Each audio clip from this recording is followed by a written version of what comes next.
Alright, welcome back to episode 3 of Let's Play Her Story, where we're investigating the mystery of Hannah and Eve and Simon. We have recently, spoiler alert if you haven't watched the previous episodes, but we've discovered that, in fact, the woman we're not actually watching a single woman, we're watching two women, twin sisters called Eve and Hannah. Hannah was the one married to Simon, and Eve was this other person, and they kind of shared an identity at some point. Yeah. So let's check out this attic. Yes. I inherited it from my parents, so it made sense to move back. Me and Simon. Felt like going back to old ways before the pregnancy. Reminded me of being a girl, a dollhouse in the attic, old things. We didn't sleep in my parents' bedroom for a long time. We decorated it as soon as we moved in, but it was another year before we started sleeping there. Okay, so this one, the light blue blouse, is Hannah. I should have known that because she's talking about living with Simon. Yes. I read a lot as a child and watched lots of TV. Then the doll's house we had, we still have in the attic. It's kind of a fairy castle. We used to play up there and make up our own stories. I don't think I've determined who's... Okay, this one's Eve. I'm not sure where the dollhouse came from. I don't know if it was given to them or they inherited it. And they wouldn't have had the money to buy it. It was so huge. It must have been taken up to the attic in parts and then reassembled up there. It's a beautiful thing. Wallpaper to scale, little furniture, the lights work, mirrors, beds, big duvets and pillows. We spent hours and hours playing in it, invented all these characters and families who lived there. We wrote paperwork for them all, passports, diaries, and gave them all really elaborate stories. Once, a moth got trapped in there. We'd left a light on. It was making the most horrendous noise. We tried to kill it, but it was tough. We ended up crushing it under a copy of the Arabian Nights.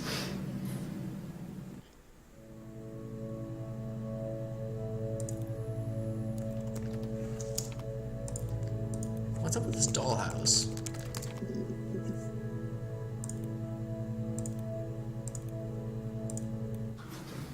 The legal stuff was completed very quickly. Hannah moved back in with Simon.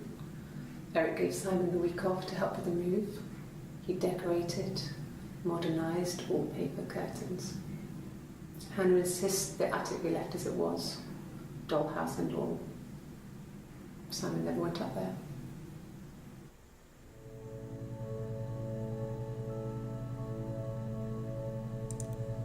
So Eve lived in their attic.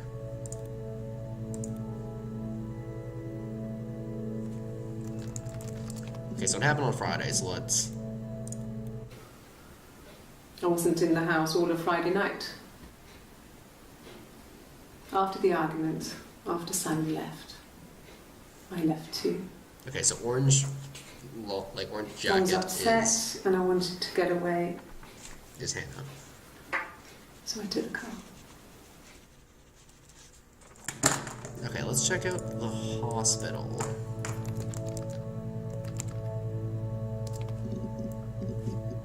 Because she mentioned her alibi is the hospital.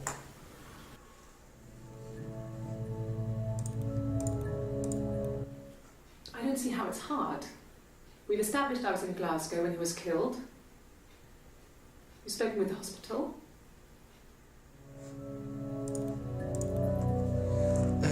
Okay. Okay, so they mentioned pregnancy. So...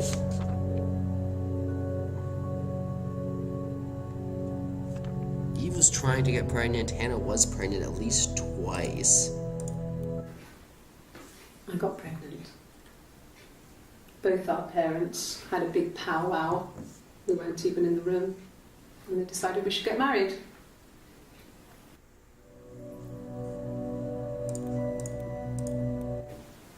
Yes, I'm fine.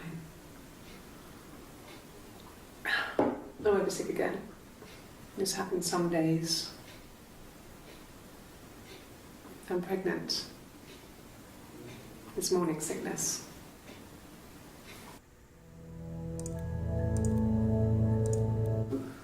No. Well, yes. You found out on my birthday.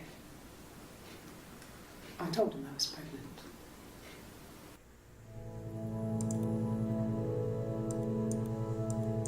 Betty.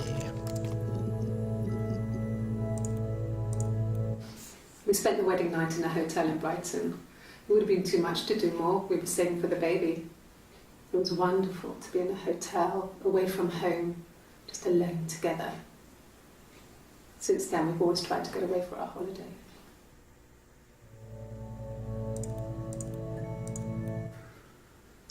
We couldn't afford our own place. Simon dropped out of school, went full-time at the Glaziers. That was Eric's generosity. We moved in with his mum and dad. They had a spare room for us and the baby, if it came. It was a nice change, time to myself, living there for those months, full of hope.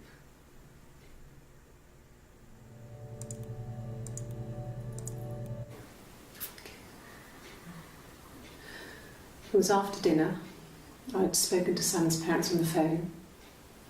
I looked up for an early night and I suddenly had this thought. I think it was something his mum had said.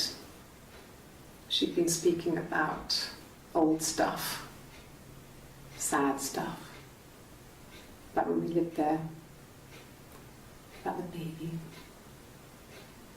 There's some boxes in the cellar, nursery stuff we never needed, and I never had the heart to throw out.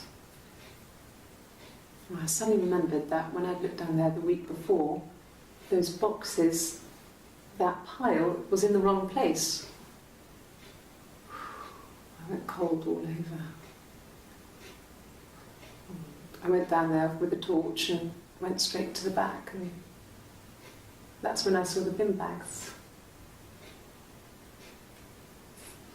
Pulled them open, saw the body.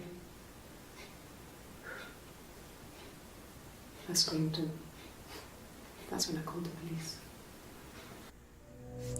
Wait, what? So Hannah...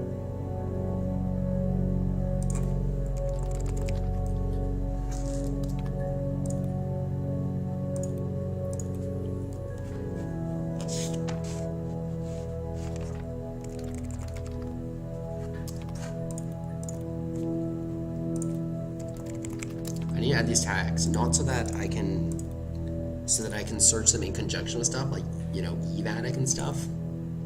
I guess if I'm already adding tags, I don't really care about finding them again. It was a shock to him. I mean, we never thought it was possible. I don't know what he... I mean, I hadn't decided whether to keep the baby. I wasn't really ready to talk to him about it.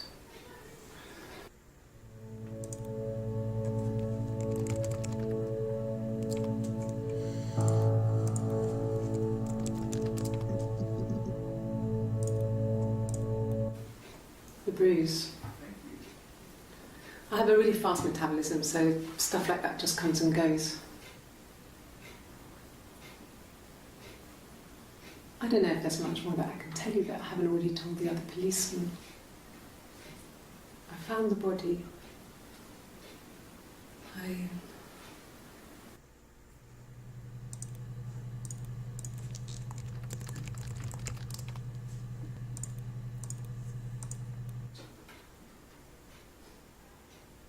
His body. You look into that bruise. Didn't look real. And his throat. It looked like his throat had been cut. Okay, throat. And I didn't see his glasses. There's these thick glasses. Glasses. It's always way.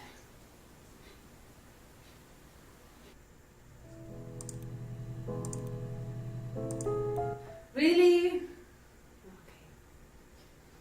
Here's the rest. Laid a body on the doctor. Sing that this one. And the rain, till a fiddler with a fiddle came walking by on a dreadful wind and rain. And he made a fiddle bow of her long hair on the wind and the rain. Yes, he made a fiddle bow of her long blonde hair on the dreadful wind and rain. And he made fiddle pegs of her finger bones on the wind and the rain. Yes, he made fiddle pegs from her finger bones on the dreadful wind and rain. And he made a fiddle out of her breastbone on the wind and rain. The sound could pierce a heart of stone on the dreadful wind and rain. But the only tune that the fiddle could play was "Oh, the wind and the rain." Yes, the only tune that the fiddle could play was "Oh, the dreadful wind and rain."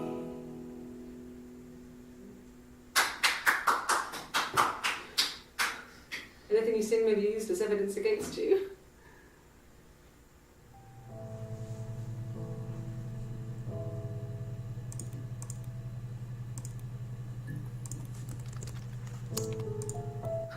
Can you imagine? I tried. I tried to get pregnant too, but it didn't happen. I slept with so many boys, men. My body refused. I think my period stopped because hers had. I was pretty ill. I mean, how could we stay the same now? Felt like Hannah had really fucked things up. Set us down separate paths. We had become different.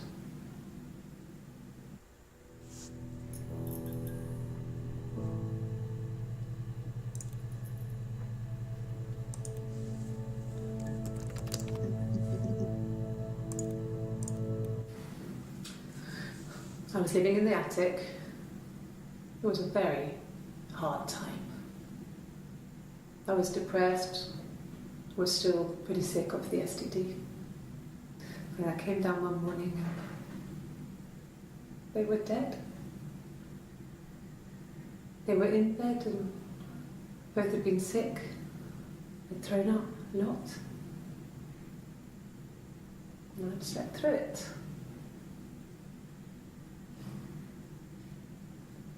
The police said it was the mushrooms they ate. Dad was a mushroom expert. We'll check out the mushrooms. He used to take us picking with him and he taught us how to recognise them. There's no way you would have picked death caps.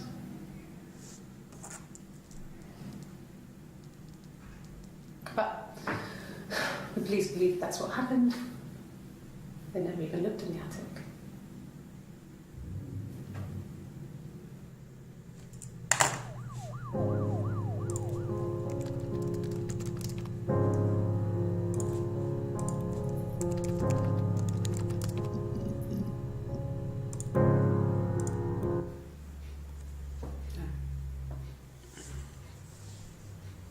Thing was wrong.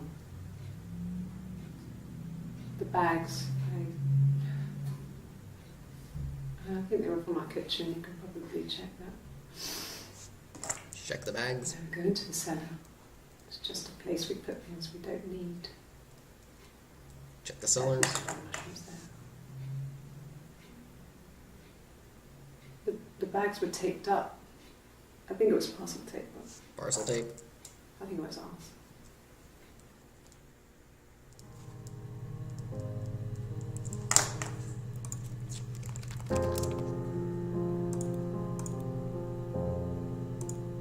I still haven't figured out They who... said it was food poisoning. There was something in the food they ate. My dad liked to pick mushrooms, grow them too. They said it was the mushrooms. It was hard to believe. Death caps.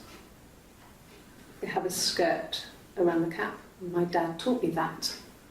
But the police had no reason to think it was suspicious. They lived alone and no one had any reason to hurt them.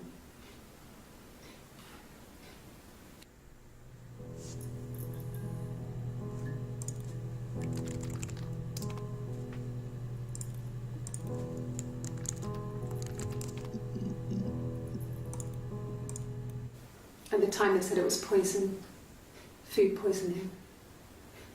I felt so guilty.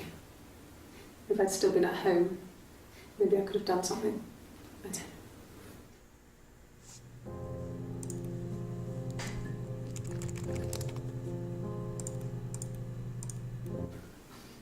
I got a job to contribute, Doug knew someone and I got a job as a dinner lady at the primary school. Who's Doug? They said it didn't matter if I could cook or not, just don't poison the kids. So you see, it's always been complicated between us. It's never just been the two of us, there's always been pressure.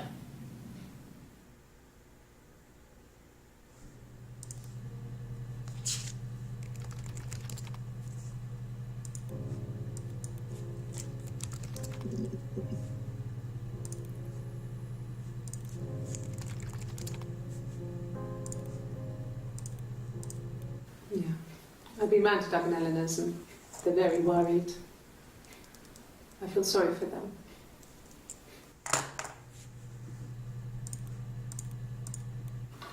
I hoover, I dust every week. Maybe less.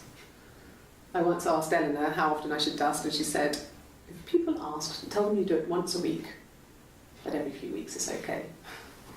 I think she was just trying to make me feel better. When I was there, she was hoovering every day. Ran an ordered house. You know how that generation is, putting on a brave front.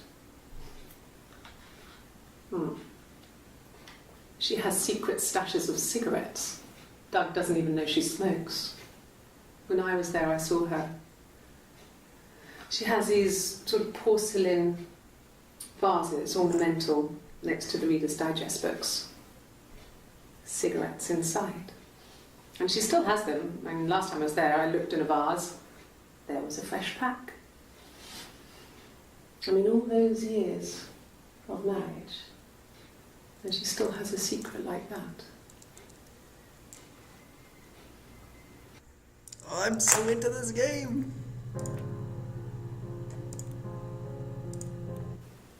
Okay. I parked up in the street. It was busy, so I had to park down the end of the road. Walked up, knocked on the door, no answer. I took my keys out of my bag and unlocked the door. The main lock was unlocked.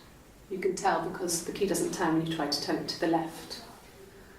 I walked in. Simon's coat wasn't on the peg.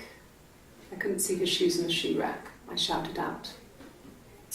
I walked straight into the kitchen because he usually sits in there to have a cup of tea and read his paper. But he wasn't there. I touched the kettle. It was cold. I looked quickly in the living room. Nothing. So I walked upstairs to the bedroom and he wasn't there. I didn't search for him because it was pretty clear he wasn't there. I had a shower. The phone rang whilst I was in the shower. I didn't answer it. I think it was Eric. Then I was just exhausted. So I lay down on the bed and I fell asleep, though I didn't mean to. I woke up a couple of hours later and I was surprised to see no one in the bed next to me. And then I remembered where I was and what had happened. That's when Eric called again. This time I spoke to him. Then I called Doug and Eleanor. And then I decided to come and see you. That enough?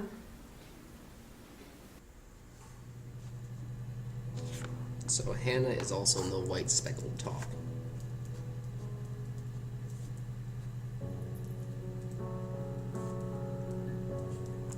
I better not find out that partway through this, like, that the earlier interviews that Eve had been pretending to be Hannah at some point. Because that would just make it super difficult to go back through all the stuff I've already watched. 1984 was an awful year in the end. We were living at Doug and Eleanor's. I lost the baby at the end of spring and my parents died in the summer. It was a hot summer, a heat wave. So when they discovered the bodies, it was just awful. Because of the circumstances, them dying together like that, they brought in a lot of police. A forensic entomologist. I had to look that up. It was because of the heat. It's just awful. Okay, so you have Florence, who raised Eve in the attic. You have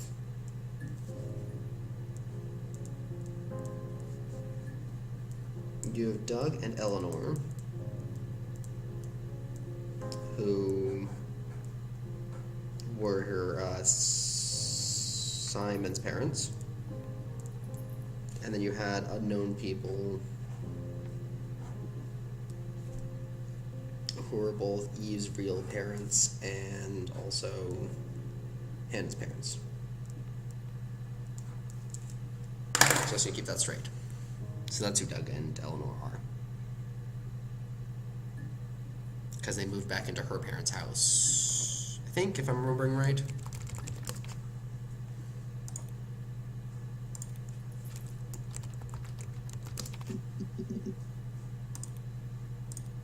Yes. I speak with Eleanor at least once a day. Not that there's anything much to say. It's more just...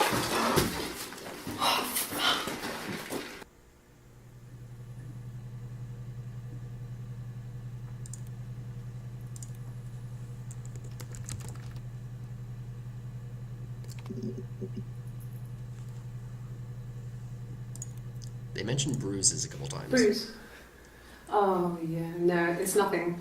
I was going through the top cupboard in my kitchen and the chair slipped and I kind of hit the door with my face.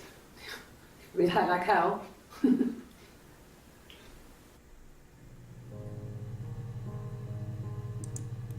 Bruise? Oh, yeah, no, it's nothing. I was going through the top cupboard in my kitchen and the chair slipped and I kind of hit the door with my face. We hurt like hell. See, the important thing about that clip is that it is Hannah, but you can see her upper left arm, and she doesn't have a tattoo. So now we know Hannah doesn't have a tattoo, and Eve does have a tattoo, so the woman who's singing is Eve.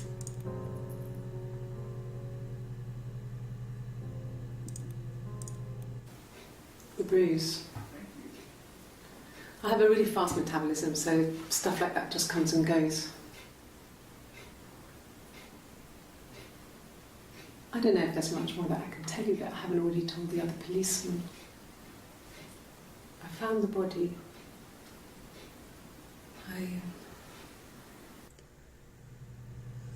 She gestures to the wrong side of her face, which means orange jacket may be Eve.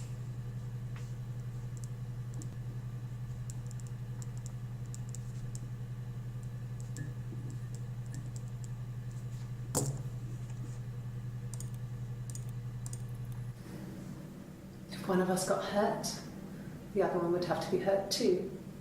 A grazed knee, a bruise. When I lost my tooth first, we had to pull our harness to match. Once, I slept with a boy who was seeing another girl. The girlfriend came up to Hannah the next day and punched her in the face, gave her a huge black eye. That night, she had to do the same to me. And she almost went too far. I couldn't see out of that eye for days. She snuck frozen peas up for me from the kitchen. So much of our bodies were synchronised anyway. We started our period on the same day. All our childhood diseases, stomach bugs, nits.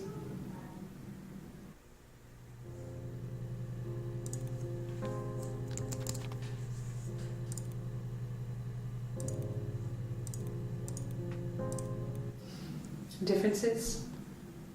She's a better driver than me. She passed the test for us. I tried to take it and nearly crashed the car. Learned that you can't rely on confidence to get you through everything. She is the shy one. She was especially shy around boys. If Hannah liked a boy, I would have to pursue him. It was that way with Carl. Hannah met him first. She had such a crush. I let him take my virginity after a night that his band had played at. It got difficult. When I was with Carl, we would have sex, but Hannah couldn't let him see she was a virgin. She had lots of excuses. After a while, we decided that I should take Hannah's virginity. It's not that different to a bruise, pulling a tooth, a graze.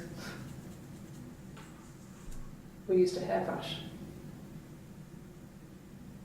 After that, we took it in turns, though. I was always the one who seduced the boys. Until Simon.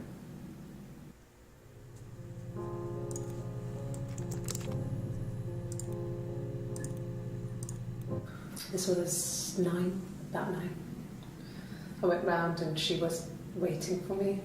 She was furious and so angry, the kind of anger you can only have towards yourself. We screamed at each other, argued, cried, we fought. I hit her back, left a bruise. I had my wig on from performing and she tore it off. Eventually we grew tired of fighting and I left.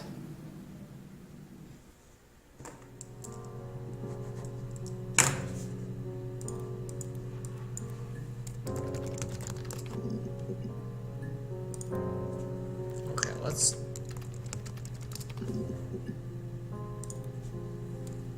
Sorry, I misspelled throat.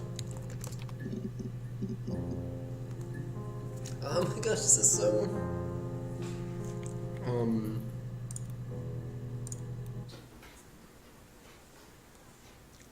His body did not real.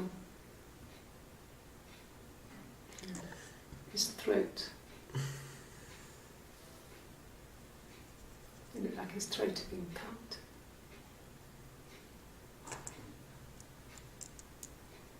And I didn't see his glasses. There's these thick glasses.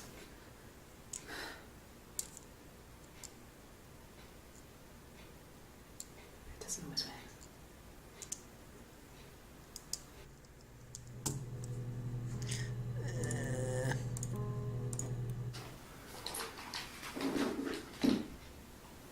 On his throat. How? Okay, so this should be Eve. Or no, this should be Hannah.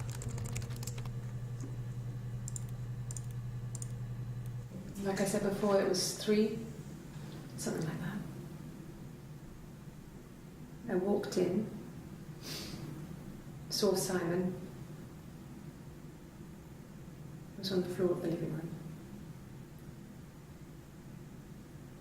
His throat had been cut.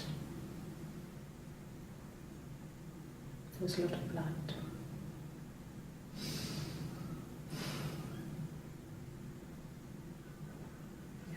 He was dead.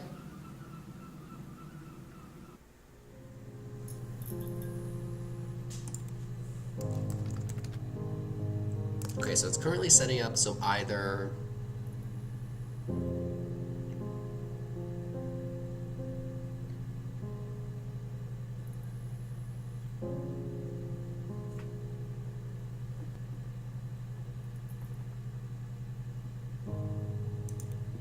Okay. So, Orange Jacket, who is either Hannah or Eve pretending to be Hannah, says she found the body in the cellar. I need to look at the cellar.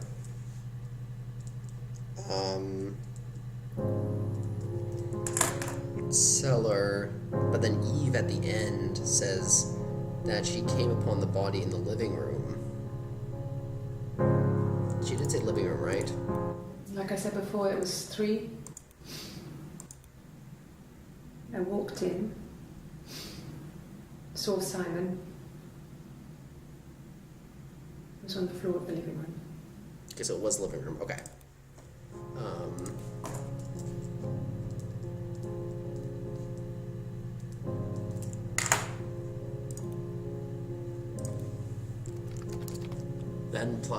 That implies that Hannah when she just did the argument, killed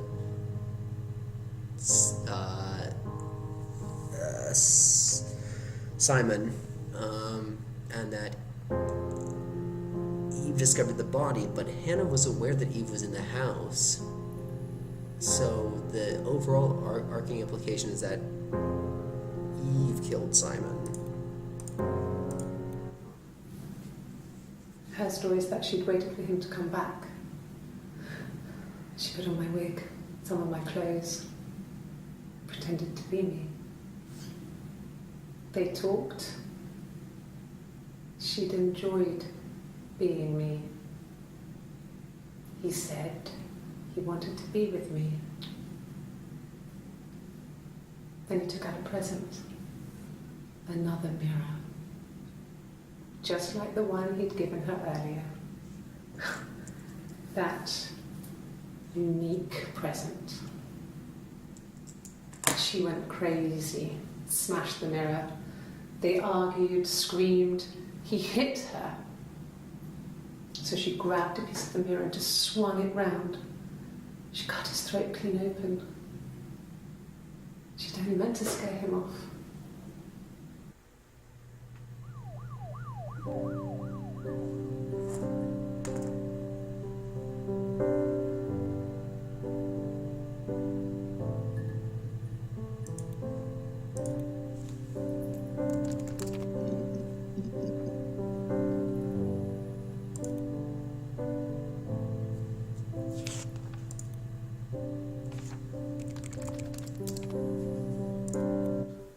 No, he doesn't have any tattoos. He has a scar down here near his stomach, past his hip. Cut himself with some glass.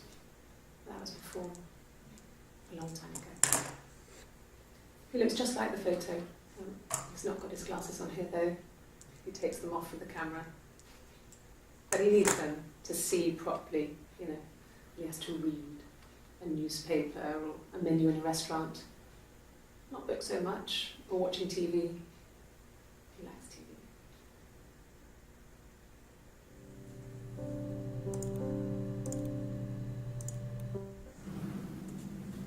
Mother wanted me to grow my hair long, but I kept cutting it myself. I wanted to look like my reflection. She always had short hair when she was little. Mother would hide the scissors, but I would find a way. Cut it with a bread knife, something like that. My reflection would always leave her house and go on adventures, but I never could. Mother taught me at home, and I had books and TV. Oh, TV was magical, but it was only on when it wanted to be, so I spent a lot of time reading books.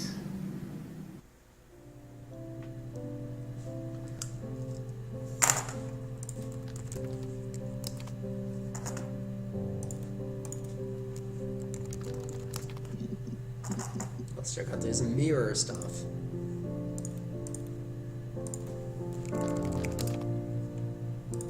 Mirrors seem to be a big theme. It wasn't the present so much. It was one of those arguments that had been simmering for a while. The present was a mirror, a nice mirror. He'd engraved the glass, the kind of mirror a princess would have in a story. He made it specially for me.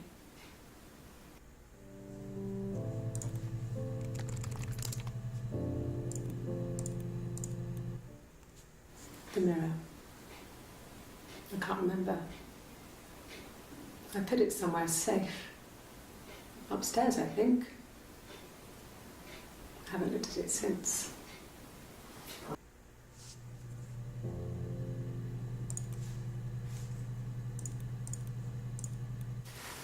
Silverleaf?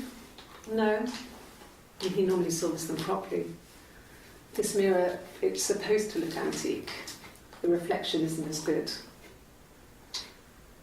It's the perfect mirror for someone who doesn't like to look at their own reflection.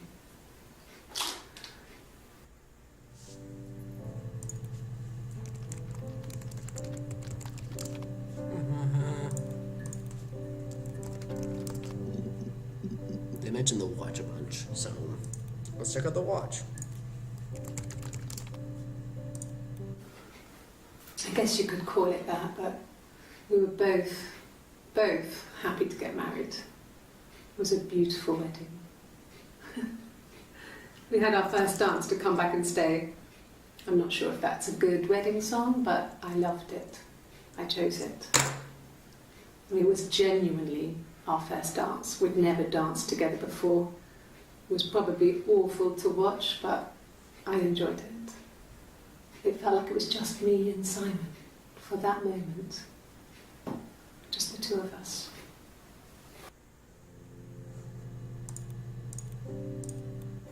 It happened very quickly. We hardly had to talk to each other. We agreed almost silently. The baby was what mattered. We'd help each other.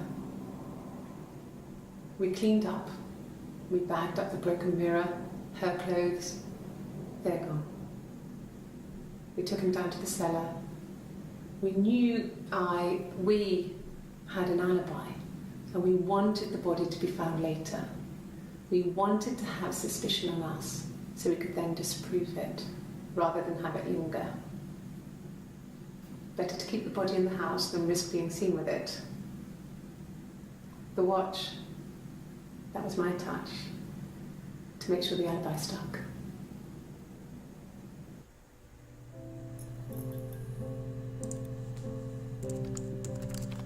Alright, so we've hit a lot of... Okay, so we finished off with the watch.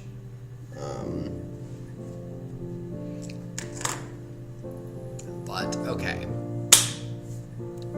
We have done a lot, and this episode is already a little long, so I'm going to call it here.